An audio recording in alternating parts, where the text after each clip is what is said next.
Hi Nutty for US எல்லாருக்கும் ஒரு பெரிய ஹாய். நான் தான் உங்க ரிவ்யூ ராஜா. இன்னைக்கு என்ன படம் அப்படின்னு பார்த்தீங்கன்னா மணல் கீர்னு சொல்லிட்டு ஒரு படம் பார்த்தேன். மணல் கீரா நீலாம் பிறக்கிறதுக்கு முன்னாடி அந்த படம் வந்திருக்குமே. ஆமாம், பார்ட் 1 நான் தேட்டரில் போய் ஃபர்ஸ்ட் எல்லாம் பார்க்கல, அவரோட பார்ட் 2 தான் பார்த்தேன். பார்ட் 1 பார்த்தீங்கன்னா ரிலீஸ் ஆன அன்னைக்கு பார்க்கல. அதுக்கப்புறம் வீட்டில் சொன்னாங்க, டி மணல் கீரா செம்ம ஹிட் படம் தெரியுமான்னு சொல்லிட்டு எங்கள் அப்பா எங்கள் அம்மாலாம் உட்காந்து ஏய் வான்னு பார்த்தாங்க.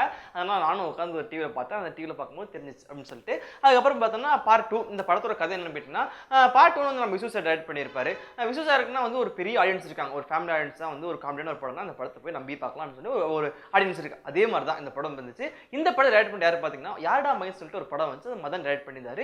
அவர் தான் இந்த படத்தை டைரக்ட் பண்ணியிருக்காரு. இந்த படத்தோட கதை என்னன்னு கேட்டிங்கன்னா பார்ட் 1 நம்ம பார்த்துப்போம். பார்ட் 1ல பார்த்தோம்னா நம்ம வந்து கிட்டுமணி சொல்லிட்டு ஹீரோ நடிச்சிருப்பாரு. நம்ம ஹீரோ வந்து ஒரு 8 கண்டிஷன் போடுவார். 8 கண்டிஷன் என்ன கண்டிஷன் அப்படின்னு பார்த்தீங்கன்னா வந்து எப்படி சொல்றது, நான் மிருதங்கம் நல்லா வாசிப்பேன், அதனால வந்து எனக்கு வந்து வரப்போற பொண்ணு வந்து டான்ஸ் ஆடுற பொண்ணா வரணும் அப்படின்னு சொல்லி நிறைய கண்டிஷன்லாம் சொல்லுவார் நம்ம விசு சார்கிட்ட.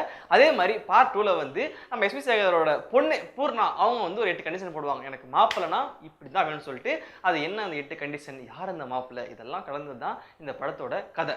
அடுத்து அந்த படத்தோட பெரிய பிளஸ் என்னன்னு பார்த்தீங்கன்னா 34 வருஷத்துக்கு அப்புறம் வந்திருக்க ஒரு படம். 34 வருஷத்துக்கு முன்னாடி கேரக்டர்ஸ்லாம் எப்படி இருந்தாங்களோ 34 வருஷத்துக்கு அப்புறம் எப்படி இருப்பாங்கன்றத, அவங்க ஜென்ரேஷன் எப்படி இருக்கும், அவங்க பசங்க எப்படி இருப்பான்றத ரொம்ப அழகா கண்டினியூட்டியா அந்த அப்படியே தொடர்போட அதான் பாட்டு ஒன்லே சொல்லியிருப்பாங்க, தொடர்னு சொல்லிட்டுலாம் போட்டிருப்பாங்க. அதே மாதிரி கண்டினியூட்டி எடுத்துட்டு வந்து கொடுத்தது ஒரு பெரிய பிளஸ்ஸாக இருந்துச்சு. அடுத்ததா பெரிய பிளஸ் கேட்டிங்கன்னா நம்ம எஸ்வி சேகர் சார் ஆகட்டும், அப்புறம் வந்து விசு சார் ஆகட்டும், அவங்க ரெண்டு பேரோட காமெடி, அவங்களோட ஸ்பீச், அவங்க வந்து அவர்லாம் பட்டிமன்றம் பண்ணாலே நம்மலாம் வந்து வீட்டில் உட்காந்து சூப்பராக பார்ப்போம், செம்மையாக பேசுவார்.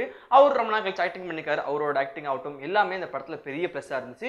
அடுத்ததாக வந்து இந்த மாதிரி கேப் விட்டு ஒரு படம் வந்துச்சுன்னா அந்த படத்தோட கிளாரிட்டி ரொம்ப முக்கியம். ஸ்கிரிப்ட் வைஸ் கரெக்டாக இருந்தாலும் அதை காமிக்கிற விதம்னு ஒன்று இருக்குது. இப்போ இருக்கிற ஆடியன்ஸ் எப்படி இருக்காங்கன்னா படம் முக்கால்வாசி பார்க்குற எல்லாருமே இந்த டிஸ்கம்ஃபர்ட் தான், என்னப்பா இந்த இடத்துல விட்டுறாங்க, இந்த இடத்துல இப்படிலாம் மிஸ்டேக் ஆகுதுன்னு சொல்லிட்டு அவ்வளோ ஜீனியஸாக இருக்காங்க. அந்த வகையில் நான் பார்க்கும்போது ஒரு விஷயம் என்னச்சுன்னா இந்த படத்தோட சினிமாட்டோகிராஃபி கிட்ட வந்து அந்த கிட்ட வைக்கிற ஷாட்லாம் பார்க்கும்போது பார்த்தா க்ளோஸ்அப்பில் வந்து ரொம்ப அழகா ரொம்ப ஜாலியா அப்படியே வந்து கரெக்டாக கிளாரிட்டியா இருந்துச்சு. அதை அப்படியே வைட் வாங்கி வந்துச்சு வைங்க, எப்படி தெரியுமா இருக்கு, அப்படியே பிளர் அடிச்ச மாதிரி இருக்கு. எனக்கே இவ்வளவு தோணி இருக்குன்னா அப்போ விஸ்காம் படிச்ச ஸ்டூடெண்ட்ஸ் நிறைய படிச்சவங்க எவ்வளவு சொல்லிப்பாங்க இந்த மாதிரி வந்து. ஸோ இந்த மாதிரி டெக்னிக்கல் மிஸ்டேக்லாம் இருந்துச்சு. அடுத்ததான் வந்து இப்போ இருக்க ஜென்ரேஷன்ல வந்து பாட்டுனாலவே படம் செம்ம ஹிட் ஆகுது, பாட்டு வச்சு படம் ஓட நிறைய படம் ஓட்டிட்டு இருக்கு. அதனால இந்த படத்துல வந்து அந்த பாட்டு கை கொடுக்கல அப்படின்னு தான் சொல்லணும். அந்த மாதிரி தான் இருந்துச்சு பாட்டுலாம். அடுத்ததா பெரிய ஒரு பிளஸ் என்னன்னு கேட்டீங்கன்னா அந்த படத்தோட ஹீரோவா அப்படிலாம் சொல்லாதீங்க. அப்புறம் அவர் அஸ்வின் என்ன பண்ணுவார் என்னைய அதான் சொல்லாதீங்க.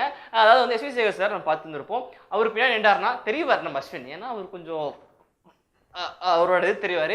எப்பயுமே வந்து அப்பா 10 அடி பாஞ்சா புள்ள வந்து 20 அடி பாய்வார் அப்படின்னு சொல்லுவாங்க. அந்த மாதிரி அவர் 10 அடி பாஞ்சார், இவர் 20 அடி பாஞ்சாரான்னு கேட்டிங்கன்னா அவர் கொஞ்சம் பாயல அப்படின்னு தான் சொல்லுவோம். ஏன்னா வந்து கொஞ்சம் ஆக்டிங் வைஸ் ஆகட்டும், அவரோட நடிப்பு வைஸ் ஆகட்டும், அதுக்கப்புறம் வந்து ஆக்டிங் நடிப்பு ஒன்று தான், அப்புறம் காமெடி ஆகட்டும், அதெல்லாம் கொஞ்சம் கிளாரிட்டியாக எடுத்துகிட்டு வந்து இன்னும் கொஞ்சம் இப்போ இருக்க ஜென்ரேஷன் ஹீரோஸ்லாம் எப்படி இருக்காங்கன்றத கன்வே பண்ணி அது மாதிரிலாம் கொஞ்சம் ட்ரை பண்ணார்னா இன்னும் அடுத்த லெவல் போகலாம். இன்னும் அடுத்த ஒரு நல்ல ஒரு இடத்துக்கு அவர் வந்து பிடிக்கலாம் அப்படின்ட்டு. ஏன்னா அப்பா வந்து ஒரு பெரிய இடம் பிடிச்சிருக்காரு, அவரோட சன் பிடிக்கணும்னா இந்த மாதிரி சில விஷயங்கள்லாம் கொஞ்சம் ட்ரை பண்ணாருன்னா பிடிக்கலாம் அப்படின்ற ஒரு விஷயம் நான் கேதர் பண்ணது சொல்லிட்டேன். இந்த படத்தோட பெரிய பிளஸ்னா காமெடி தான். யார் சந்தானமா இருக்கிற சூரியகாரா அவர்லாம் இல்லை, வேற யாருன்னு பார்த்தீங்கன்னா நம்ம விசு சார், அப்புறம் நம்ம எஸ்வி சேகர் சார். என்னதான் வந்து ஒரு ஏஜ் ஆனாலும் ஸ்க்ரீனில் பார்க்கும்போது இப்போ இருக்க காமெடியன்ஸ்லாம் தூக்கி சாப்பிட்ற மாதிரி அவர் பாட்டு கவுண்டர் போட்டுக்கிட்டே இருக்காரு.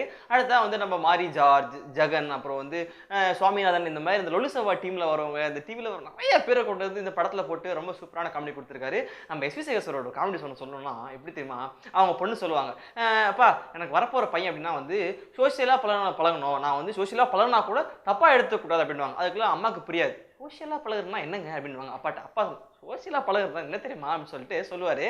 அது என்னன்னு பார்த்தீங்கன்னா, இப்போ நீ வந்து என்னோட ஒய்ஃபு, உனக்கு சந்தோஷப்படுத்தணும்னா நான் உன்னை பார்க்கு போயிட்டு கூட்டு போவேன், இல்லை பீச்சுக்கு கூட்டு போவேன், படத்துக்கு கூட்டு போவேன், அது வந்து நார்மல். இதே பக்கத்து வீட்டு வள்ளி புருஷன் உன்னைய கூட்டு போனா அதுதான் சோசியலா பழகிறது அப்படின்னு. அப்போ வந்து இதெல்லாம் நம்ம ஏற்றுக்கிறோமா அந்த மாதிரிலாம் வந்து அவங்க சொல்லுவாங்க. ஸோ இந்த மாதிரி அவர் பண்ணுற காமெடி எல்லாமே ரொம்ப சூப்பராக அமைஞ்சிருக்கு. இந்த படத்துக்கு ஒரு பெரிய பலமாகவே வந்திருக்கு.